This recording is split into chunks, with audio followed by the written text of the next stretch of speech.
بسم الله الرحمن الرحيم إن الحمد لله نحمده ونستعينه ونستغفره ونعوذ بالله من شرور أنفسنا ومن سيئات أعمالنا من يهده الله فلا مضل له ومن يضلل فلا هادي له واشهد أن لا إله إلا الله وحده لا شريك له أشهد أن محمدا عبده ورسوله يا أيها الذين آمنوا اتقوا الله حق تقاته ولا تموتن إلا وأنتم مسلمون يا أيها الناس اتقوا ربكم الذي خلقكم من نفس واحدة وخلق منها زوجها وبث منهما رجالا كثيرا ونساء واتقوا الله الذي تساءلون به والأرحام إن الله كان عليكم رقيبا يا أيها الذين آمنوا اتقوا الله وقولوا قولا سديدا يصلح لكم أعمالكم ويغفر لكم ذنوبكم ومن يطع الله ورسوله فقد فاز فوزا عظيما أما بعد فإن خير الكلام كلام الله وخير الهدي هدي محمد صلى الله عليه وآله وسلم وشر الأمور محدثاتها وكل محدثة بدعة وكل بدعة ضلالة وكل ضلالة في النار۔ یہ خطبہ مسنونہ جو شیخ عبید الجابری حفظ اللہ نے پڑھا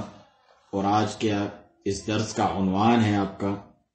وَمِنْ آيَاتِهِ أَنْ خَلَقَ لَكُم مِّنْ أَنفُسِكُمْ أَزْوَاجًا، اللہ تعالیٰ کی نشانیوں میں سے ہیں کہ اس نے تمہاری جنس میں سے تمہارے لیے بیویاں بنائی، جوڑے بنائے، عورتیں بنائی، ایک دوسرے کے لیے جوڑا بنایا انہیں۔ تو آج جس طرح آپ عنوان سن چکے ہیں کہ شادی کرنا سکون و راحت کا سبب ہے اور یہ اللہ سبحانہ وتعالیٰ کی نشانیوں میں سے ہیں۔ تو شیخ عبید الجابری حفظہ اللہ اس خطبہ مسنونہ کے بعد فرماتے ہیں کہ آج ہمارے جو درس کا عنوان ہے اس کی اپنی اہمیت ہے، اور کیوں نہ ہو جو آیت اس کا عنوان ہم نے بنائی ہے اسے حق عز و جل نے ان 5 آیات یا 6 آیات کے ضمن میں ذکر کیا ہے جو سورۃ الروم میں ہے، اور اللہ سبحانہ وتعالی نے ان آیات میں وہ دلائل بیان کیے ہیں جو اس کے کمال غنا پر، یعنی اللہ تعالیٰ بے نیاز ہے، اس کے کمال پر، اس کی کمال قدرت پر، اس کی عظیم سلطنت اور حکومت پر دلالت کرتے ہیں۔ تو اے مسلمان مردوں اور مسلمان عورتوں، یہ دلیل ہے اس بات کی کہ اللہ سبحانہ تعالیٰ کا جس طرح کوئی شریک نہیں اس کے ملک میں، اسی طریقے سے واجب ہے کہ اس کے بندے اس کو عبادت میں بھی اکیلا جانیں۔ تو اللہ سبحانہ تعالیٰ نے ان عظیم آیات کو اپنے اس فرمان سے شروع فرمایا، سورۃ الروم آیت 20 سے لے کر 25 تک، وَمِنْ آيَاتِهِ أَنْ خَلَقَكُم مِّن تُرَابٍ، اور اللہ کی نشانیوں میں سے ہیں کہ اس نے تمہیں مٹی سے پیدا کیا، ثُمَّ إِذَا أَنْتُمْ بَشَرٌ تَنْتَشِرُونَ،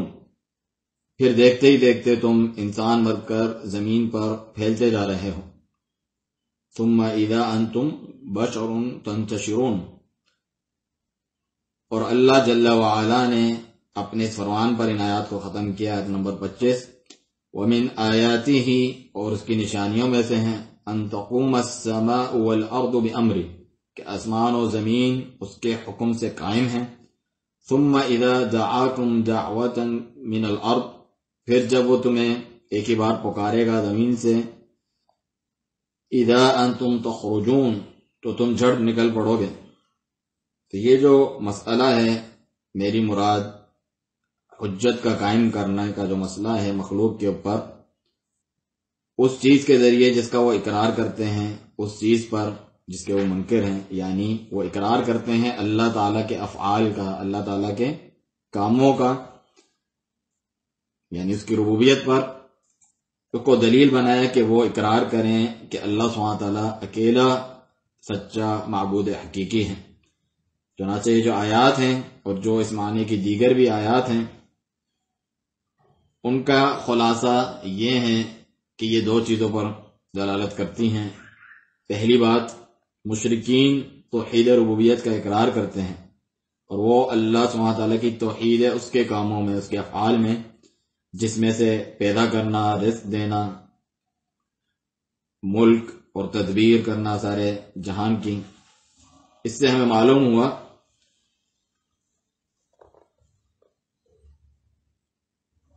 کہ یہ بات جو لوگ مقرر کرتے ہیں اور لوگوں کو باور کرواتے ہیں کہ جتنے بھی انبیاء کرام گزرے اور ان کی جو امتوں کے درمیان آپس میں اختلاف تھا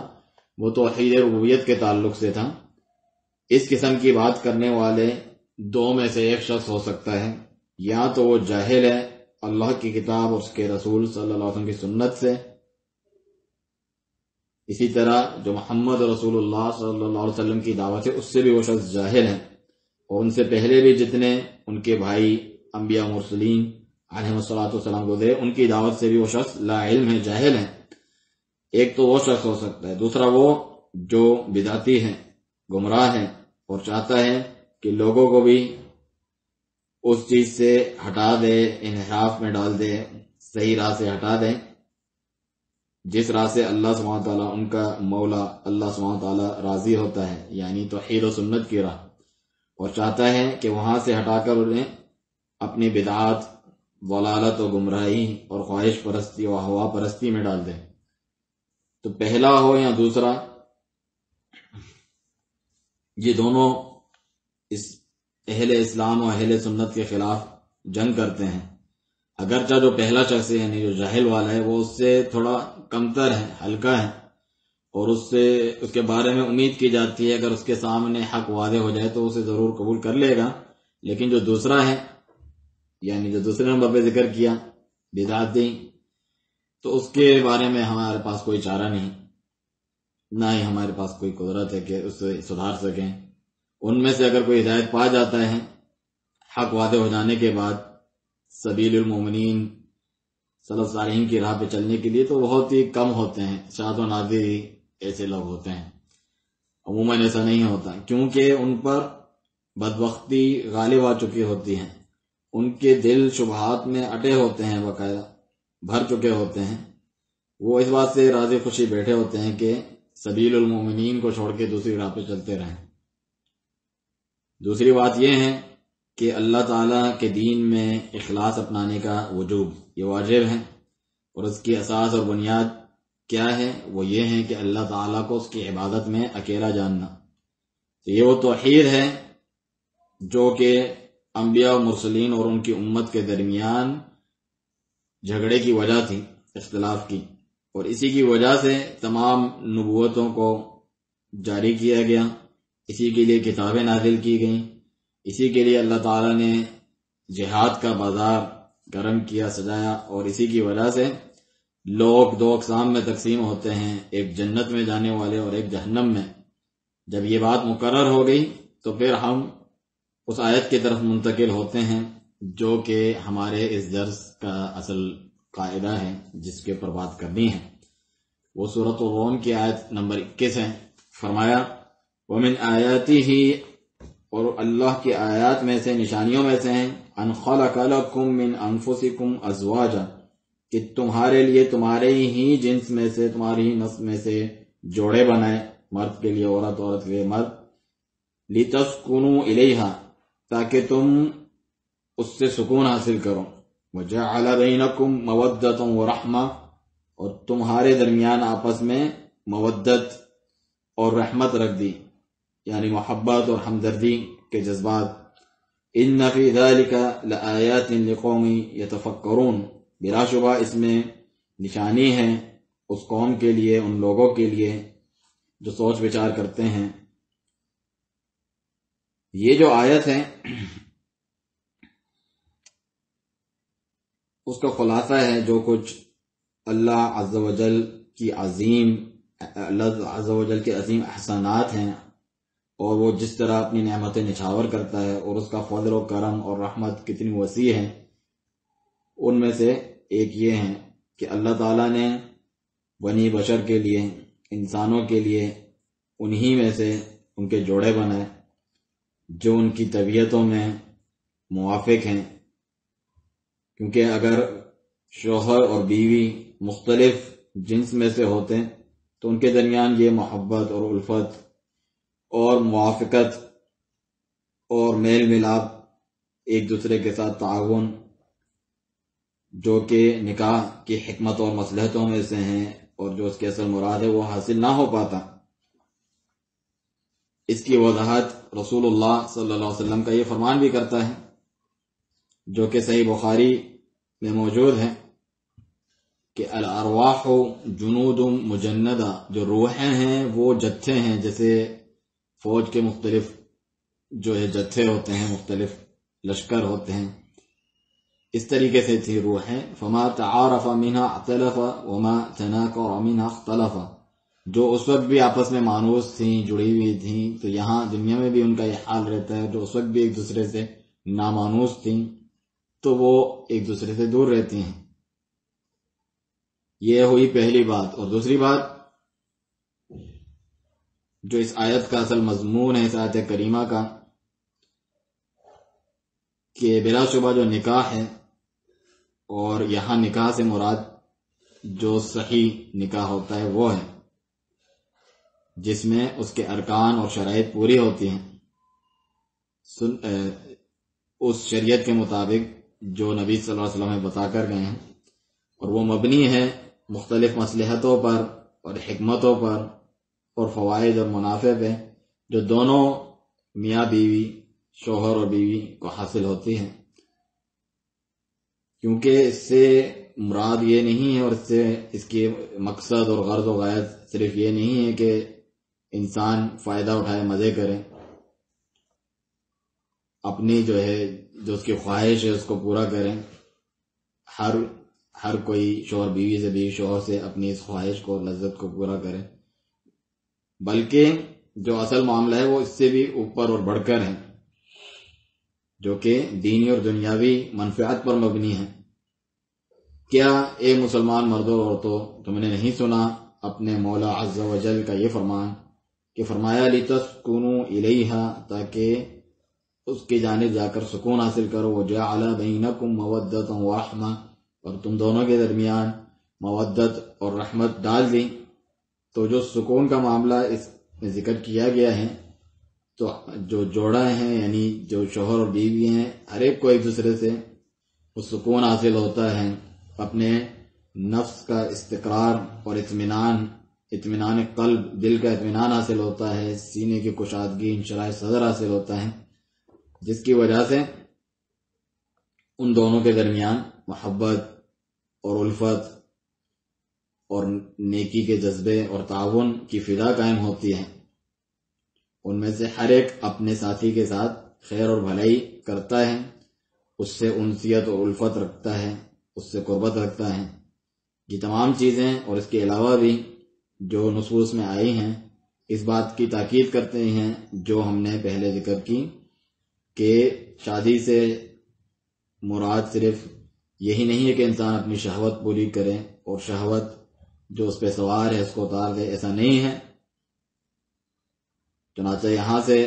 ہمیں معلوم ہوا کہ جتنے بھی مسلمان بھائی اور بہن یہاں پر حاضر ہیں اور جو ہمارے اس درس کو کسی بھی ذریعے سے سن رہے ہیں، ان کے سامنے ہم ان باتوں کو 3 مسائل کی صورت میں ذکر کرتے ہیں۔ پہلا مسئلہ یہ ہے، جو کچھ ہم نے ذکر کیا ہے، جس کی جانب اشارہ کیا ہے، اس کو حاصل کرنے کا طریقہ کیا ہے، یعنی ہمارے رب سبحانہ و تعالیٰ نے اس آیت میں جو کچھ ذکر کیا ہے اسے کس طرح پایا جا سکتا ہے۔ دوسرا مسئلہ یہ ہے کہ نکاح کرنے کی حکمتیں، مصلحتیں اور منافع کیا ہیں۔ تیسرا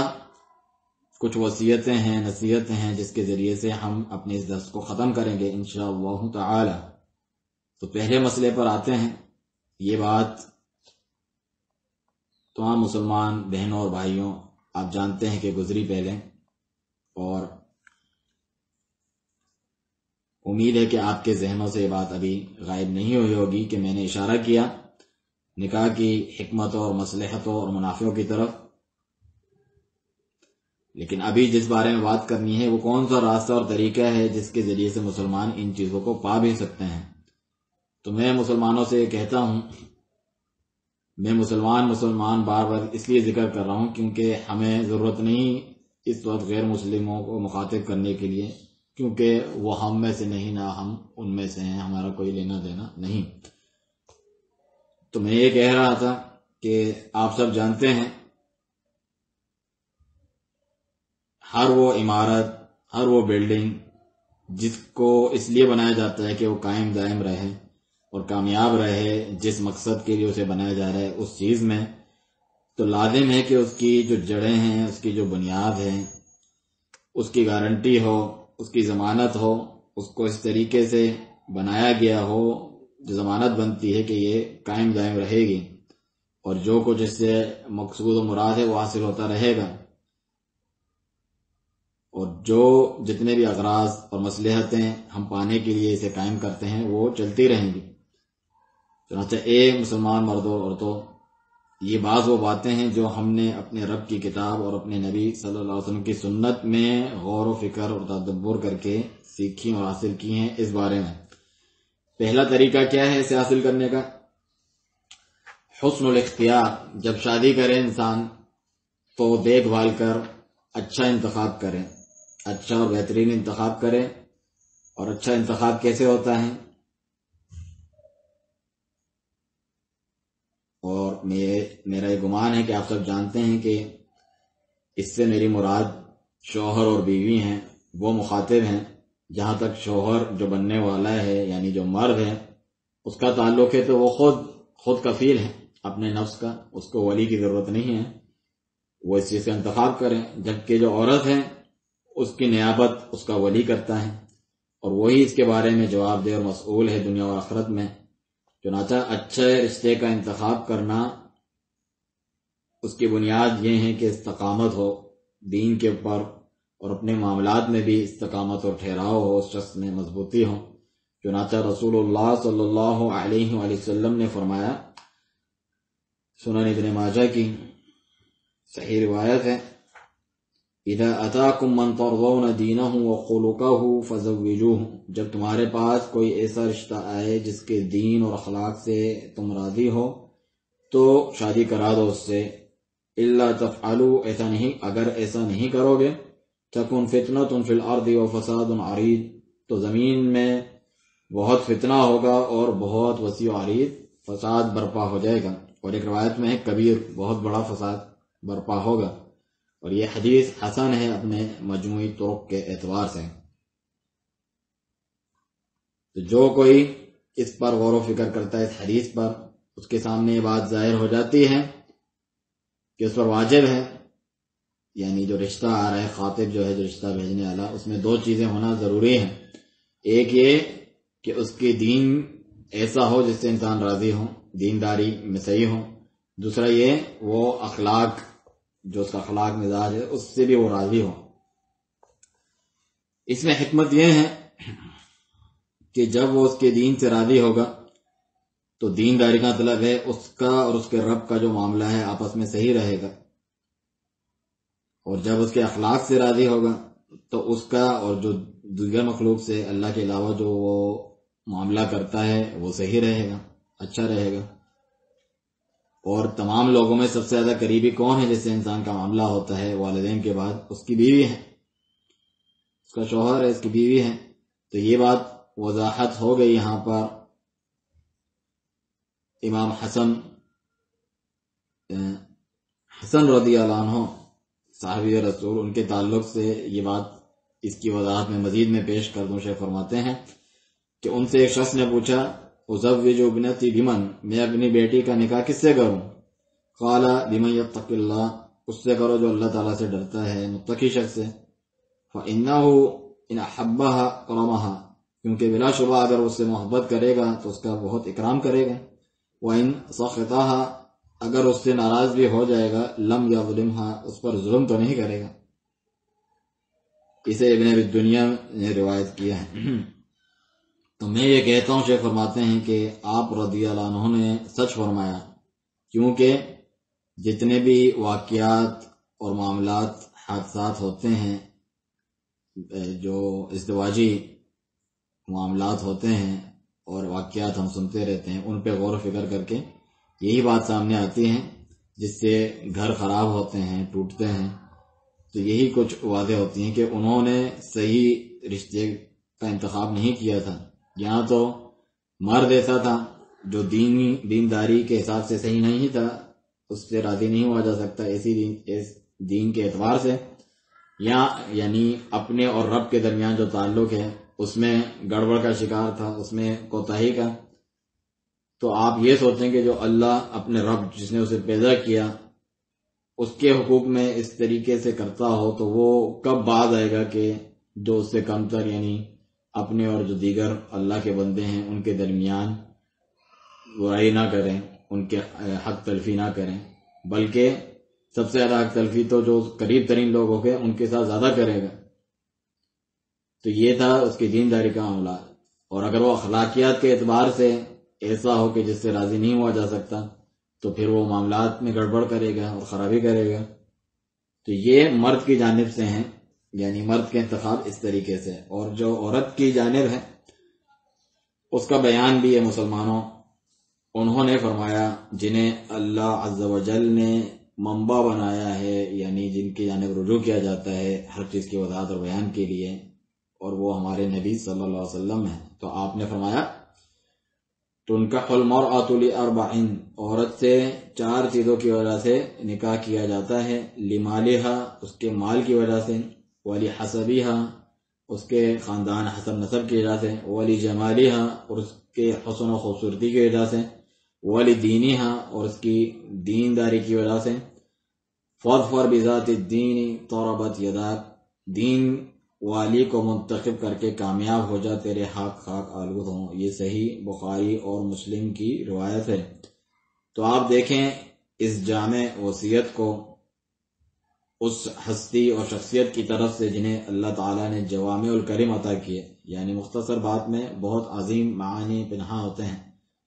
اس سے میری مراد محمد رسول اللہ صلی اللہ علیہ وآلہ وسلم ہے، کیونکہ اس وصیت میں 2 چیزیں بیان ہوئی ہیں۔ ایک یہ کہ مردوں کی حالت اظہار ذکر کی ہے، یعنی حقیقی طور پہ ان کی حالت کیا ہے، وہ کیا چیز دیکھتے ہیں جس کی وجہ سے وہ عورتوں کا شوق رکھتے ہیں، رغبت رکھتے ہیں، ان کی جانب راغب ہوتے ہیں۔ یا تو مال ہے، یا جمال ہے، یا حسب ہے، اور دین ہے۔ یہ 4 چیزیں ہیں۔ اور دوسری بات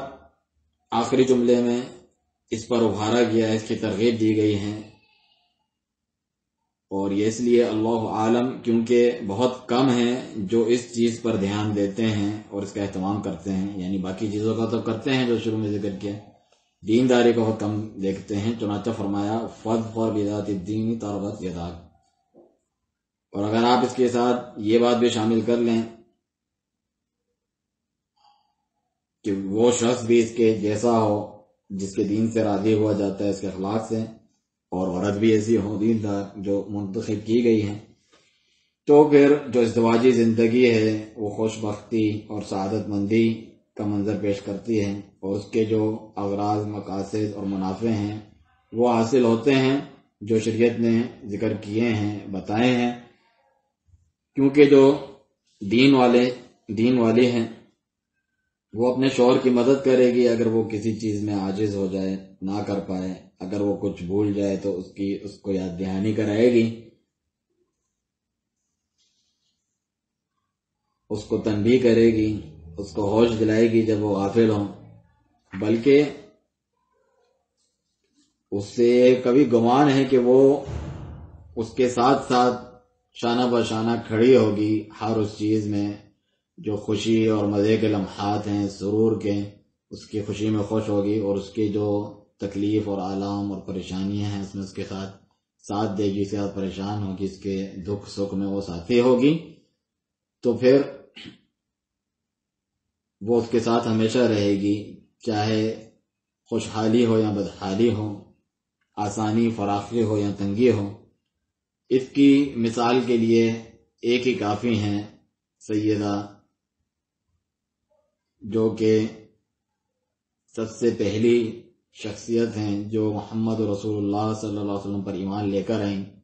میری مراد خدیجہ بنت خویلد الاسدیہ رضی اللہ عنہا وارضاہ ہیں، ام المؤمنین۔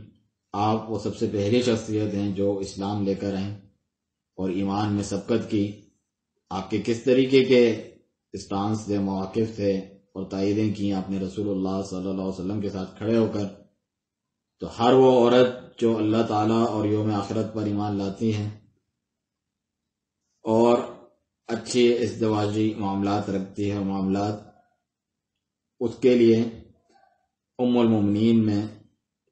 اس ماں میں رضی اللہ عنہا میں بہترین نمونہ ہے۔ اور دوسرا طریقہ، زوجین یعنی شوہر اور بیوی دونوں کو اس بات کا شعور ہو کہ اس کا جو ساتھی ہے، بیوی کا شوہر، شوہر کی بیوی، وہ امانت ہے اس کے گلے میں، یہاں تک کہ اسے ادا کرے، اپنے ساتھی کے یہ جو حقوق ہیں یعنی اس امانتوں کو ادا کرے، اللہ تعالیٰ کا تقرب حاصل کرتے ہوئے اور اللہ تعالیٰ کا تقوی اختیار کرتے ہوئے۔ اللہ تعالیٰ کا فرمان ہے سورۃ البقرہ میں، وَلَهُنَّ مِثْلُ الَّذِي عَلَيْهِنَّ بِالْمَعْرُوفِ، اور عورتوں کے بھی وہی کچھ حقوق ہیں جو ان کے اوپر ان کے مردوں کے ہیں معروف طریقے سے۔ وَلِلرِّجَالِ عَلَيْهِنَّ دَرَجَةٌ، اور مردوں کو ان کے اوپر ایک درجہ فوقیت حاصل ہے۔ اور نبی صلی اللہ علیہ وسلم نے فرمایا، الرجل راع فی اہل بیتہ، ایک مرد جو ہے اپنے گھر والوں پر نگہبان ہے، وہو مسئول عن رعیتہ، اور اس سے اس کی رعیت، رعایا کے بارے میں سوال کیا جائے گا، وہ جواب دہ ہیں۔ والمرأة رعیة فی بیت زوجها ومالہ مسئولة عن رعیتها، اور عورت جو ہے وہ بھی نگہبان ہے اپنے شوہر کے گھر اور اس کے مال پر، اور ان کے بارے میں وہ اپنی رعیت کے بارے میں جواب دہ ہیں۔ بلکہ کلکم راع، تم میں سے ہر ایک نگہبان ہے، کلکم مسئول عن رعیتی، ہر ایک سے اس کے جو زیر دست ہیں، جو اس کے رعایا ہیں، ان کے بارے میں سوال کیا جائے گا۔ یہ حدیث بخاری اور مسلم میں موجود ہے۔ تو شیخ عبید الجابری حفظ اللہ فرماتے ہیں، اس حدیث کا اختصار ہے جو میں نے آپ کے سامنے پیش کیا۔ تو جب دونوں ایک دوسرے کے حقوق کا شعور رکھیں گے تو انصاف اور عدل اور امانت اور مراقبۃ اللہ، یعنی اللہ تعالیٰ ہمیں دیکھ رہا ہے اور اس کے آگے ہم جواب دہی کا جو احساس ہے، اللہ کے آگے جواب دہی کے احساس کو مراقبۃ اللہ کہتے ہیں۔ یعنی ہر ایک جو ہے دوسرے ساتھی کے بارے میں اللہ تعالیٰ سے ڈرے اور حقوق کی حفاظت کرے، ادا کرے، فرائض اور حقوق اس کی موجودگی میں یا اس کے پیٹھ پیچھے، دونوں صورتوں میں اپنے جو ہے فرائض کو ادا کریں اور جو اس پہ حق بنتا ہے اس کو ادا کریں۔ تیسرا طریقہ یہ ہے کہ ساتھ ہی ساتھ عفو و درگزر اور اس سے بھی کام لے انسان، یعنی چھوٹے معاملات میں پکڑ نہ کرے بلکہ چھوڑ دیا کرے، آسانی کرے، عفو و درگزر کرے، جانے دیا کرے، چیزوں کو معاملہ ہلکا رکھے۔ کیونکہ بہت سارے جو جوڑے ہوتے ہیں، میاں بیوی ہوتے ہیں، وہ اس طریقے سے ان کا معاملہ ہو جاتا ہے کہ گویا کہ وہ دوسرے سے انتقام لے رہے ہیں اور ایک ایک چیز پر جو ہے کڑا محاسبہ کرتے ہیں۔ اگر اپنے حق میں کوئی کوتاہی ہو تو سختی سے اس کی پکڑ کرتے ہیں۔ تو یہ شیطان کو داخل ہونے کے موقع دیتے ہیں، شیطان کے گھس آنے کے دروازوں میں سے ایک دروازہ ہے۔ حالانکہ واجب یہ ہے کہ دونوں شوہر اور بیوی ایک دوسرے کے بارے میں اچھا گمان رکھا کریں، ایک دوسرے کو اچھی خبر سنایا کریں، اور اگر میاں بیوی میں سے کسی ایک کی طرف سے کوئی کوتاہی ہو بھی جائے دوسرے کے حق ادائیگی میں، تو دوسرے کو جو صاحب حق ہے، جس کے حق میں کوتاہی ہوئی ہے، اسے چاہیے تھوڑا صبر سے، تھوڑا سینے کی کشادگی سے وہ صاف صدر کے ساتھ معاملہ کریں، تنگ دلی کا مظاہرہ نہ کریں۔ البتہ اس میں کوئی حرج اور معنی نہیں ہے کہ وہ گفت و شنید کریں، آپس میں بات چیت کریں اپنے ساتھی کے ساتھ، نرمی کے ساتھ، پیار محبت کے ساتھ، اچھے طریقے سے، کیونکہ ہو سکتا ہے یہ جو کمی کوتاہی اور تقصیر ہوئی ہے اس کا سبب جو ہے غفلت ہو یا کوئی بھول چوک ہو گئی ہو یا لاعلمی ہو، تو اسے جو ہے اس کے رہنمائی کر کے صحیح راہ کی طرف لگا دیا جائے، بتا دیا جائے، اور جو کچھ اس سے کوئی تقصیر اور کمی ہوئی ہے اس کی نشاندہی کر دی جائے تو وہ اس کی اصلاح کر لیں گے، یا پھر یہ معلوم چل جائے کہ وہ کر نہیں سکتے، اس سے عاجز ہیں، وہ اس چیز کی طاقت استطاعت نہیں رکھتے، تو پھر جو ہے بوجھ نہ ڈالے، اس پہ رحم کرے، اس پہ آسانی کرے اور درگزر کرے اور جانے دیں، اور ایسا کرنے سے اللہ تعالیٰ کے پاس بہترین بدلہ ملے گا اس کو، اللہ عز و جل اس کو بہترین اس کی جگہ نعم البدل دیں گے اگر وہ کوئی کام کرنے سے عاجز ہے اس کا ساتھی، شوہر یا بیوی، کیونکہ فرمایا کہ فمن ترک شیئا للہ عوضہ اللہ خیر من، جو اللہ کے لیے کوئی چیز چھوڑتا ہے اللہ تعالیٰ اس کے معاوضے میں، اس کے بدلے میں اسے اس سے بہتر دے دیتا ہے۔ اس معنی کی حدیث نبی صلی اللہ علیہ وسلم سے صحیح طور پہ بھی اس طرح ثابت ہیں، جو کہ مسند احمد وغیرہ میں ہیں، کہ انک لن تدع شیئا للہ، بلا شبہ تم کوئی بھی چیز اللہ تعالیٰ کے لیے نہیں چھوڑتے مگر الا بدلک اللہ بہ ما هو خیر لک من، مگر یہ کہ اللہ تعالی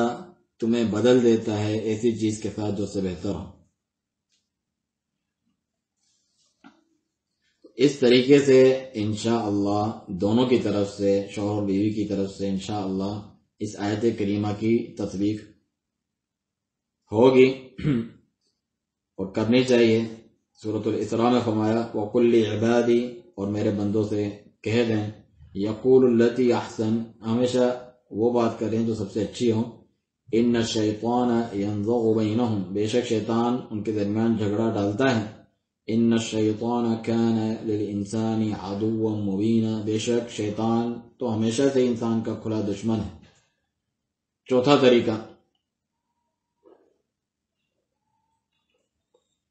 طریقہ سرپرستی کا ہے، قوامہ کا ہے،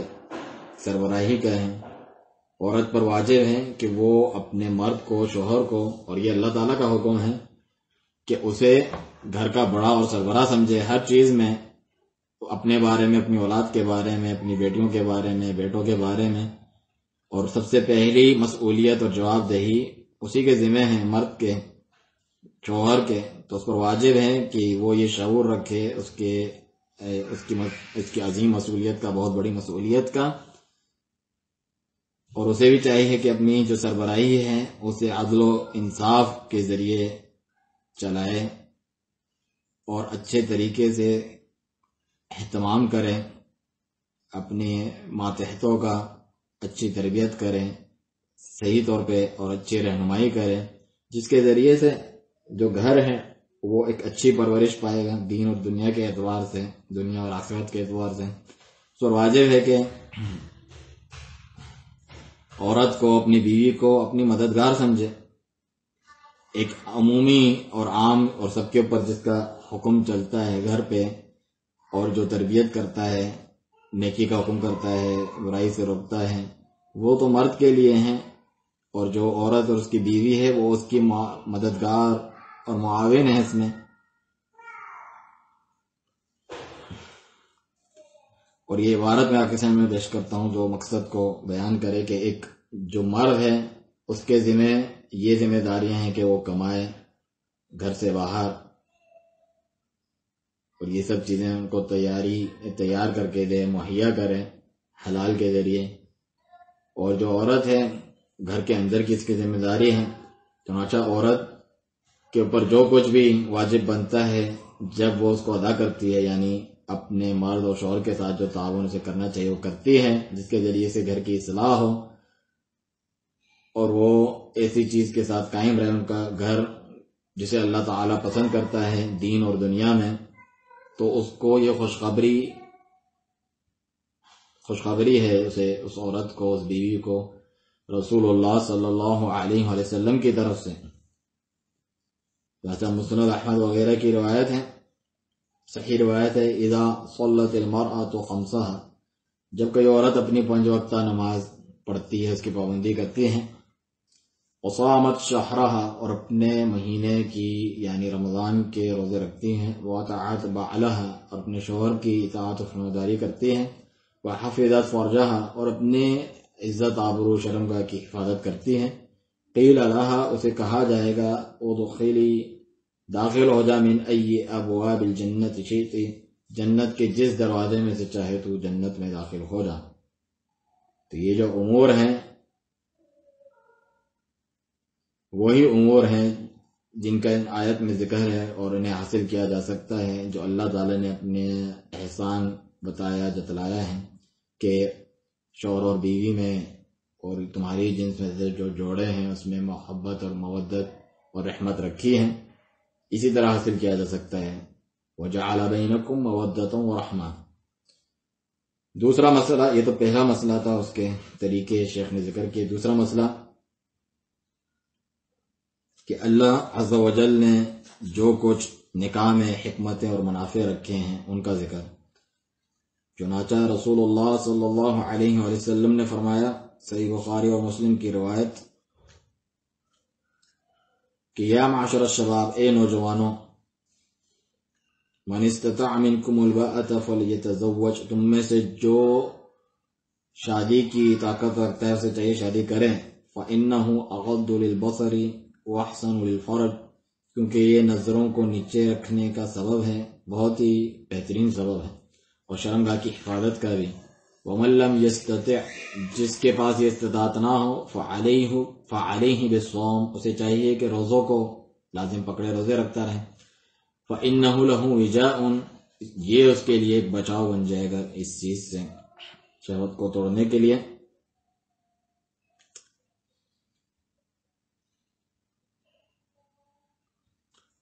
یہ جو حدیث ہے مسلمان مردوں اور عورتوں دو امور پر مشتمل ہے، نبی صلی اللہ علیہ وسلم کے اوامر میں سے 2 امور پر مشتمل ہے۔ پہلا امر یہ ہے کہ نوجوانوں میں سے جو قادر ہے شادی کرنے پہ انہیں ترغیب دی گئی ہے، ابھارا گیا ہے۔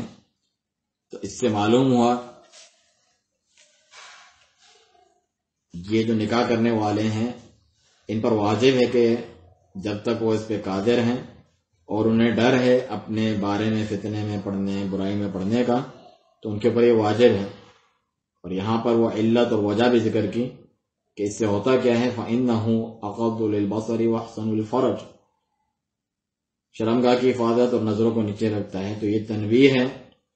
اس ایک حکمت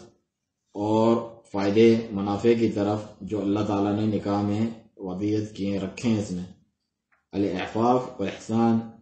والصیانہ، اس میں بچاؤ ہے، حفاظت ہے عزت آبرو کی، اور برائیوں سے بچاؤ ہے، شرمگاہ کی حفاظت ہے اور معاشرے کی بھی حفاظت ہے۔ چنانچہ جو نکاح ہے یہ امت کے لیے ایک بچاؤ ہے تمام بری باتوں میں سے، جو مشہور ترین بری باتیں فحاشی کے پھیل جانے، اس سے بچاؤ ہے، اس گھٹیا اخلاق سے بچاؤ کی ایک راہ ہے معاشرے کے لیے۔ دوسری بات، الامر الثانی،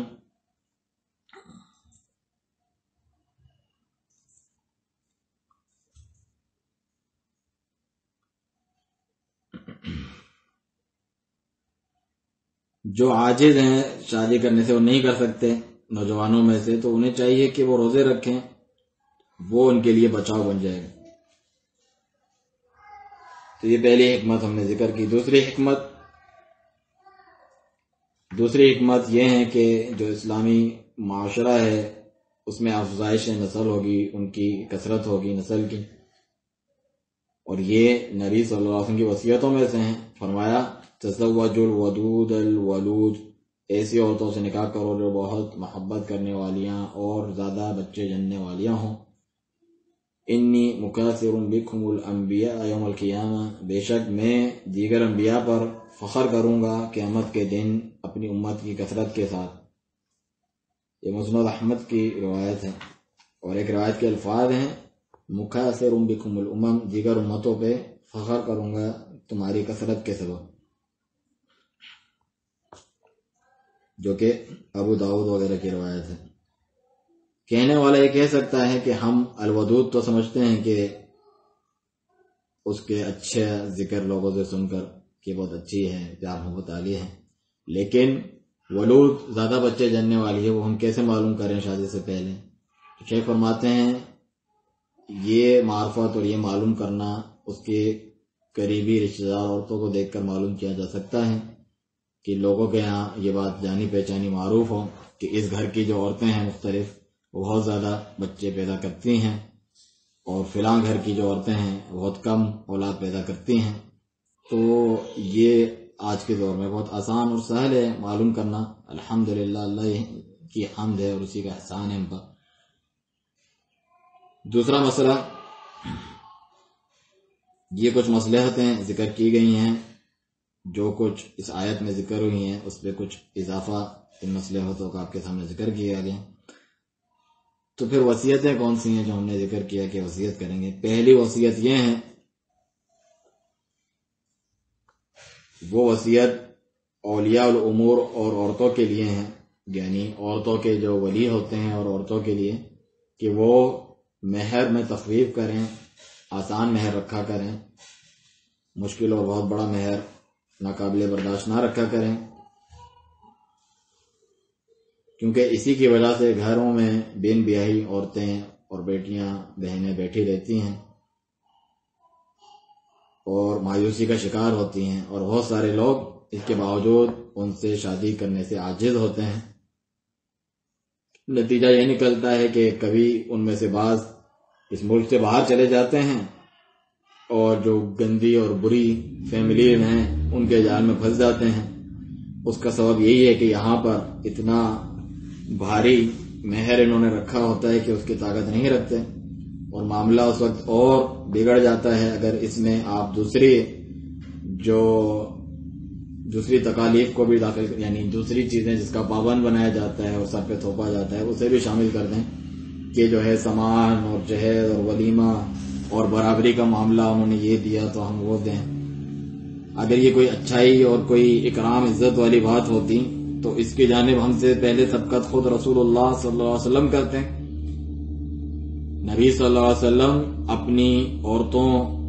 کا جو مہر آپ نے دیا یا اپنی بیٹیوں کے لیے جو مہر طلب کیا وہ تو 400 سے 500 درہم کے حدود میں تھا، اور اس تعلق سے کچھ روایات جو ہیں نیچے ذکر بھی کی گئی ہیں اس کی تعلیق میں، اس کی دلیل کے طور پہ. تو میں یہ گمان کرتا ہوں کہ یہ جو رقم ذکر کی گئی ہے ابھی آپ کے سامنے حدیث سے، میرے گمان میں آج کل کے جو ہیں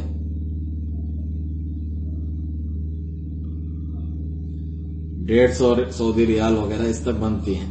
اور ہمارے جو لوگ ہیں، ہماری جو قوم ہے وہ راضی نہیں ہوتی ہزاروں لاکھوں جب تک نہ ہو الا من رحم اللہ. تو یہ وہ ایسی چیزیں ہیں جو ازدواجی زندگی کو جو ہے داغدار کرتی ہیں، اس میں کڑوا پن آتا ہے، اسے خراب کرتی ہیں اور اسے ایک مصیبت بنا دیتی ہیں، اور اس کے نتیجے میں جو خاندانی نظام ہے اور آپس میں تعلق ہیں اسے بھی جو ہے خراب کرتی ہیں، کیونکہ وہ خاندانی نظام جو تعلقات ہیں وہ اس نکاح کے ہی ذریعے قائم ہوتے ہیں. دوسری وصیت یہ ہے جو کہ عظیم وصیت ہے، اور حقیقت یہ ہے کہ آج کل بہت سے لوگ اس سے بھاگتے ہیں دور، اس سے نفرت پھیلائی جاتی ہے اور اس سے بچنے کی کوشش کرتے ہیں، لیکن واجب ہے ہر مسلمان مرد اور مسلمان عورت پہ کہ وہ اللہ تعالیٰ کے حکم کو قبول کریں اور یہ عقیدہ رکھیں کہ یہ بلا شبہ حق ہے، اگرچہ وہ اس کو عملی جامہ نہیں پہنا سکتے، اس حکم کی تطبیق نہ بھی کر سکتے ہوں، کیونکہ اگر ممکن ہے کہ وہ اس حکم پر قول اور فعل دونوں اعتبار سے عمل کریں تو یہی مطلوب ہے، اور اگر یہ نہیں بھی کر سکتے کم از کم اپنا سچا عقیدہ تو رکھیں کہ اللہ تعالیٰ کا جو حکم ہے اس مسئلے میں وہی حق ہے. اور یہ وصیت در حقیقت وصیت ہے تعدد ازواج کے بارے میں، ایک سے زیادہ شادیاں کرنے کے بارے میں. ہم یہ وصیت کرتے ہیں سب سے پہلے کہ اللہ سبحانہ و تعالیٰ نے اصل اصول یہی بیان کیا ہے، اصل مرد کے لیے ایک سے زیادہ شادی ہیں، اصل ہی یہ ہے، شروع ہی یہاں سے ہوتا ہے۔ چنانچہ فرمان باری تعالیٰ ہے سورۃ النساء میں فَانْكِحُوا مَا طَابَ لَكُم مِّنَ النِّسَاءِ مَثْنَىٰ وَثُلَاثَ وَرُبَاعَ، تو نکاح کرو، شادی کرو ان عورتوں سے جو تمہیں پسند ہوں، دو یہاں دو سے شروع کیا ہے، 3 اور 4۔ فَإِنْ خِفْتُمْ أَلَّا تَعْدِلُوا فَوَاحِدَةً، یہ تو ایک رخصت ہے، یہ اصل نہیں ہے حکم۔ اگر تمہیں ڈر ہو کہ عدل نہیں کر سکے تو پھر ایک پر ہی گزارا کرو، ایک پر اکتفا کرو۔ تو یہ جو آیت ہے اس میں اللہ عز و جل حق جل وعلا نے کچھ چیزیں اس کے ذمہ بیان کی ہیں۔ سب سے پہلی بات تعدد ازواج، یعنی 2 سے شروع کرے، 2، 3 اور 4 شادیاں کرے انسان، اللہ تعالیٰ نے اسی کا حکم دیا، اس پہ ابھارا ہے۔ اور دوسرا حکم جو اس کے ذمہ ہے وہ ایک کے اوپر اکتفا کرنا ہے جب مسلمان یہ پاتا ہے اور دیکھتا ہے اپنے اندر کہ اس میں قدرت نہیں ہے کہ وہ عدل کر سکے، کمزور ہے۔ چنانچہ عدل کرنا واجب ہے، کن چیزوں میں یہ بھی جاننا چاہیے، اس رات گزارنے میں، باری میں، اور رہائش گھر دینے میں، اور خرچ کرنے میں نفقہ، اور لباس پہنانے میں، کپڑوں میں، اس میں عدل کرنا ہے۔ تو اس سے آپ کے سامنے یہ بات ظاہر ہوئی اے مسلمان مردوں اور مسلمان عورتوں کہ ایک پر ہی گزارا کرنا، اکتفا کرنا یہ اصل نہیں بلکہ یہ ایک رخصت ہے، یہ کم طرح کی بات ہے کہ نہیں ہو سکتا۔ تو یہ جبکہ معاملہ آج کے دور میں الٹ ہو چکا ہے۔ تو شیخ فرماتے ہیں، یہ پہلا آپ نے سنا اس آیت کے تحت۔ دوسری بات یہ ہے، بہت سے ایسے گھر ہیں جو عورتوں سے بھرے ہوئے ہیں، بن بیاہی، جن کی شادیاں نہیں ہوتی، عمریں بڑھ جاتی ہیں، اور اس کا سبب یہی ہے کہ ان میں سے بعض عورتیں ایسی ہیں کہ جو کسی کی دوسری، تیسری یا چوتھی بیوی بننا ہی نہیں چاہتی، وہ بڑی عمر میں کنواریاں اور بن بیاہی بیٹھنے کو، مایوسی میں بیٹھنے کو تیار ہیں، اگرچہ اس سے شادی کی ٹرین ہی چھوٹ جائے، جس طرح کہا جاتا ہے، چلے جائیں سب لوگ، پھر بھی وہ اسی طرح بیٹھی رہے گی، اگرچہ 50 سال اس کی عمر ہو جائے، سر اسے کوئی، پھر بھی وہ کوئی نہیں دیکھتی، نہ اس عمر میں پہنچ جائے کوئی دیکھے ہی نہ اسے، الا یہ کہ اللہ تعالیٰ کوئی اسے اس کے لیے پہنچا دے، ایسا شخص جو 60 سال کا اور 70 سال کا ہو۔ کیونکہ جو رشتے کا پیغام لانے والے ہیں، جو اس کے گھر پہ آ کے تھک گئے، وہ اس سے مایوس ہو چکے ہیں کہ فلاں جو ہے وہ کوئی رشتہ قبول ہی نہیں کرتی۔ کیوں؟ کیونکہ اسے تعدد ازواج نہیں پسند، دوسری بیوی بننا کسی کی نہیں پسند۔ اور دوسری بات یہ ہے کہ بہت سارے جو مرد ہیں ان پر بھی جذبات غالب ہوتے ہیں، یا ان کے جو معاشرے میں عام طور پہ رواج چلتا ہے، تو وہ ڈرا رہتا ہے اور وہ پسند نہیں کرتا کہ میں ایک سے زیادہ شادی کروں۔ ہم یہ کہیں گے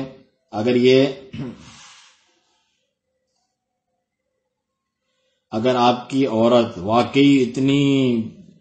اتنی خوبیوں والی ہے کہ جو آپ کو اس کے اوپر دوسری شادی کرنے نہیں دیتا، آپ کو اس کی یہ اعلیٰ صفات کہ آپ اس کو ہی اپنے پاس اکیلے رکھ کے تبرک لینا چاہتے ہیں، اس کے نفس سے، اس کے مال سے، اور ہر وہ چیز جو اس سے میسر ہے آپ کو، وہ ہر آپ کے مواقف میں آپ کے ساتھ کھڑی ہوتی ہے، اور ہر طریقے سے آپ اس سے خوش ہیں اور آپ کے شانہ بشانہ رہتی ہے، اتنے یعنی اس کا وقار ہے، اور اس طریقے کی اگر کوئی عورت ہے تو پھر کوئی حرج نہیں آپ کے لیے۔ اس میں بھی جو ہے نمونہ ہے رسول اللہ صلی اللہ علیہ وسلم کہ آپ نے اپنی زوجہ محترمہ خدیجہ رضی اللہ عنہ پر کوئی دوسرا نکاح نہیں کیا، یہاں تک کہ آپ نے وفات پائی، جیسے کہ صحیح مسلم میں ہے، کیونکہ وہ پہلی شخصیت تھیں جنہوں نے آپ کی تصدیق کی، آپ کی اطاعت فرمانبرداری کی، اپنے مال کے ذریعے سے اس وقت آپ کی مدد کی جب لوگوں نے آپ کو ہر طرف سے محروم کیا، آپ کی پشت پناہی کی، آپ کی مدد و نصرت کی۔ اگر آپ کی بیوی واقعی اس درجے کی ہے اور اس قسم کی اس کے امتیازات اور خوبیاں ہیں جنسیہ، اور جو خوبیاں ہیں اس کے اندر اس قسم کی، صرف یہ نہیں کہ کوئی جنسی یا شکل و صورت کے اعتبار سے، یہ والی خوبیاں ہیں اس کے اندر اجتماعی اور معاشرتی اعتبار سے کہ آپ کے ساتھ اتنی اچھی اور خیر اور بھلائی والی ہیں، اور آپ کے اہل و عیال کے ساتھ، اور ہر چھوٹا بڑا اس کی قدر کرتا ہے اور یہ ان کے حقوق ادا کرتی ہے تو پھر کوئی حرج نہیں، لیکن بس یہ ہو کہ آپ کے اوپر خوف طاری ہے کس طرح کروں گا، اور لوگوں کی بات سوچتے ہیں اور جواب دہی وغیرہ، تو پھر کوئی آپ کے لیے گنجائش نہیں کہ اس طریقے سے سوچیں، جبکہ آپ کے پاس قدرت ہے، لیکن اپنی اس قدرت طاقت کے باوجود اور کر سکنے کے باوجود اس قسم کی بزدلی کا مظاہرہ کریں آپ، تو یہ غلطی ہے، فہذا خطأ۔ تیسری بات جو تعدد ہے، اس میں بہت عظیم مصلحتیں ہیں۔ تعدد کا مطلب ایک سے زیادہ شادیاں کرنا، ان مصلحتوں میں سے یہ ہیں کہ آپ کے جو خاندانی روابط ہیں، تعلقات ہیں، اس میں وسعت آئے گی، بڑھ جائے گی۔ تو بجائے اس کے کہ کسی مرد کا صرف ایک سسرال ہو ایک قبیلے میں، اس کے جو ہے پھر مختلف سسرال ہو سکتے ہیں مختلف قبائل اور خاندانوں میں، اور اسی کے ذریعے سے نسل میں بھی اضافہ ہوگا، تکثیر التناسل، اور اس سے گھروں میں بن بیاہی عورتوں میں کمی آئے گی، ان کا خاتمہ ہوگا کہ وہ بیٹھی رہتی ہیں بڑی عمر میں تک ان کی شادی نہیں ہوتی، اس میں تخفیف ہوگی۔ اور اس سے یہ بھی فائدہ ہے کہ بہت سی ایسی بھی عورتیں ہیں جن کے آگے پیچھے کوئی ہوتا ہی نہیں، لاوارث قسم کی، نہ اولاد ہے، نہ باپ ہے، نہ بھائی ہے، تو اس کا سب سے بہترین کفالت کرنے والا اس اجتماعی اور معاشرتی جو ہمارا نظام بنا ہے اس میں کون ہو سکتا ہے؟ اس کے شوہر کے علاوہ اور کوئی ہو سکتا ہے؟ تو جب آپ کے سامنے اے مسلمان عورت، اے مسلمان لڑکی، شیخ فرماتے ہیں جب تمہارے سامنے کوئی ایسا آئے رشتہ جس کے دین اخلاق سے تم راضی ہو، تو ہماری نصیحت ہے آپ کے لیے کہ اسے قبول کر لیں، اسے رد نہ کریں، اگرچہ آپ کو چوتھی بیوی ہی کیوں نہ بننا پڑے اس کی، کیونکہ رسول اللہ صلی اللہ علیہ وسلم کی جو عورتیں تھیں ان کی تعداد جب نبی صلی اللہ علیہ وسلم کی وفات ہوئی 9 تھیں، اور کبھی تو وہ جمع بھی ہو جاتی تھی، جس کی رات کی باری ہوتی تھی جس بیوی کی، اس کے گھر میں سب جمع ہو جاتی تھی، ملنے کے لیے آتی تھی، اس سے انسیت اور قربت اور میل ملاپ آپس میں ہوتا ہے، پھر اس کے بعد وہ چلے جاتی تھیں جس کی باری اس کے پاس چھوڑ کر۔ تو یہ کتنے اچھے تعلقات ہیں، یہ صحیح مسلم کی روایت ہے۔ تو کیا آج کی دور میں جو مسلمان عورتیں ہیں وہ یہ کر سکتی ہیں؟ بہت ساری عورتیں جب ان کا شوہر اس کے اوپر کوئی دوسری بیوی لے کر آتا ہے تو شدید تیش اور غصے کا شکار ہوتی ہیں، اور بالکل آپے سے وہ باہر ہو جاتی ہیں کہ وہ نفرت اور بغض اور انتقامی جذبات اس کے اندر ابھر آتے ہیں، اور یہ حرام ہے اللہ کی بندی۔ عورت کا پسند نہ کرنا فطری اعتبار سے دوسری بیوی کو، اپنی سوتن کو، یہ ایک فطری امر ہے، اسے غیرت آتی ہے، لیکن اس کے اوپر یہ واجب ہے کہ پہلی بات یہ کہ وہ اللہ تعالیٰ کے حکم کو قبول کرے، اس پر نکیر نہ کرے اللہ تعالیٰ کے حکم پر، ورنہ تو وہ گنہگار ہوگی اور اللہ اور اس کے رسول صلی اللہ علیہ وسلم کی نافرمان کہلائے گی۔ دوسری بات یہ کہ اس کے لیے بالکل بھی حلال نہیں کہ اس کو وہ موقع جانے اور فرصت جانے، موقع جانے کہ اپنے شوہر کو اذیت پہنچانے کا ذریعہ بنا لے کہ تم نے شادی کیوں کی، تو اب میں یہ تنگیاں تمہارے لیے اس کے بدلے میں کروں گی، اس کے اپنے نفس کے تعلق سے، شوہر کے جو ذمہ داریاں بنتی ہیں اس تعلق سے، اس کے مال کے تعلق سے، کہ فضول خرچی شروع کر دیں جان بوجھ کے تاکہ وہ تنگی کا شکار ہو اور دوسری شادی کرنا سکے، یہاں کریے تو حقوق ادا نہ کر سکے، اس طریقے سے وہ کرتی ہیں۔ ایسا نہ کرے، شیخ فرماتے ہیں، تو اس کو اذیت دے، اس کے گھر میں جب آ رہا ہے جا رہا ہے اس کو ٹینشن دی جا رہی ہے، یہ حرام ہے، اس عورت کے لیے بالکل حلال نہیں، یا اس کے خلاف بد دعائیں کریں۔ اللہ تعالیٰ اس قسم کی کوئی دعا قبول نہیں کرتا، شوہر کے خلاف جو کی جائے گی یہ ظلم پر مبنی دعائیں، کیونکہ وہ عورت نافرمان ہے اور ظالم ہے اپنی اس دعا میں، تو یہ جو دعا کرتی ہے اسی کے اوپر وبال ہوگی، اور اس طور پہ وبال ہوگی کہ اللہ تعالیٰ اس کو جو ہے توفیق نہ دے، کیا پتہ۔ تو یہ ایک گناہ ہے، اور اس گناہ کی دعا کو اللہ تعالیٰ قبول نہیں کرتا۔ ہر وہ دعا جس میں گناہ کی بات ہو یا رشتے ناطے توڑنے کی بات ہو اللہ تعالیٰ سے قبول نہیں کرتا، نہ اس کے لیے یہ جائز ہے اور نہ ہی اس کے لیے حلال ہے کہ وہ جو بیوقوف جاہل لوگ ہیں، غصے والے، اپنے گھر والوں میں سے عورت کے جو گھر والے ہیں، جو رشتہ دار ہیں، ان کو شوہر کے خلاف بھڑکائے، ابھارے اور اس کے خلاف لڑنے بھڑنے کے لیے ان کو لے آئے، یہ بھی جائز نہیں ہے اس کے لیے۔ تو ہم اسی قدر پہ اکتفا کرتے ہیں اپنے اس بیان پہ۔ وصلی اللہ وسلم علی نبینا محمد وعلی آلہ وصحبہ اجمعین۔